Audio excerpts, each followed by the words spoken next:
Assalamualaikum warahmatullahi wabarakatuh. Perkenalkan, nama Ibu Rizka Anita Febriana, PPL dari Universitas PGRI Semarang. Hari ini Ibu akan menyampaikan materi mengenai teks eksplanasi, mulai dari pengertian, tujuan, ciri-ciri, dan contoh dari teks eksplanasi itu sendiri. Baik, yang pertama Ibu akan menjelaskan mengenai apa itu teks eksplanasi. Teks eksplanasi adalah sebuah teks yang berisikan tentang proses bagaimana dan mengapa peristiwa atau sesuatu itu bisa terjadi, dan pembahasan selalu terkait dengan suatu topik tertentu. Selain pengertian dari teks eksplanasi itu sendiri, ada juga tujuan dari teks eksplanasi. Tujuan dari teks eksplanasi itu sendiri adalah untuk menjelaskan tahapan, langkah, proses bagaimana, dan memberikan alasan mengapa terhadap proses terjadinya sesuatu yang terjadi secara ilmiah atau proses kerjanya fenomena alam maupun sosial. Selain itu, ada juga ciri-ciri dari teks eksplanasi itu sendiri. Yang pertama, informasi yang dimuat berdasarkan dengan fakta. Yang kedua, hal yang dibahas yaitu suatu fenomena yang bersifat keilmuan. Yang ketiga, sifatnya informatif dan tidak memaksa atau berusaha mempengaruhi pembaca untuk percaya terhadap sesuatu yang dibahas. Yang keempat, fokus pada hal-hal umum.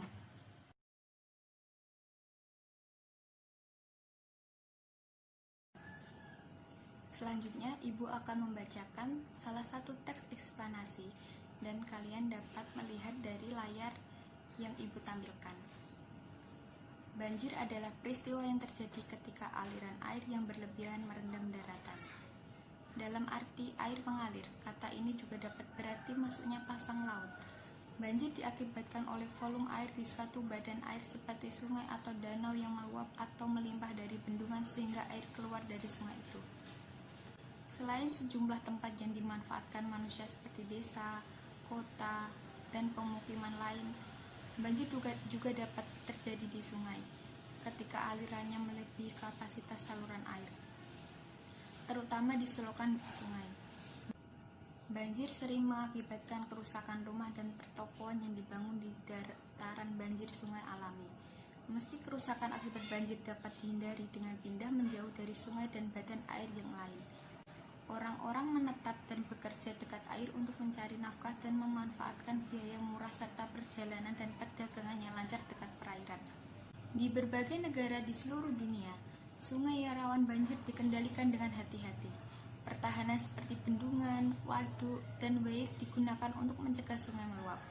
Peralatan darurat seperti karung pasir atau tabung apung portabel digunakan. Banjir di pantai telah dikendalikan di Eropa dan Amerika melalui pertahanan pantai, seperti tembok laut, pengembalian pantai, dan pulau penghalang.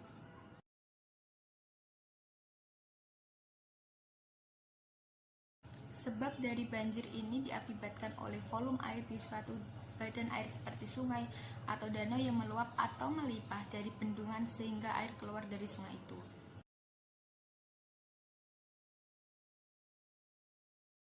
Akibatnya yaitu kerusakan rumah dan pertokoan yang dibangun di dataran banjir sungai alami.